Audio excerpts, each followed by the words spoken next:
इमरान खान क्या हो गया भाई?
ये शेल है, ये हाथ में भी नहीं पकड़ सकते ये वाले, ये मेटल के हैं।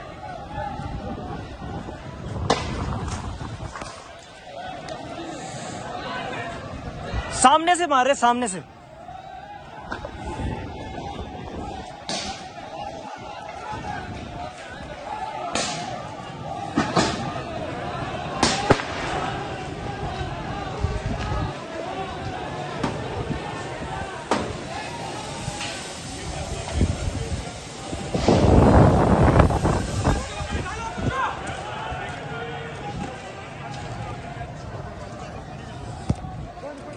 भाई ये छोटे वाले शेल हैं।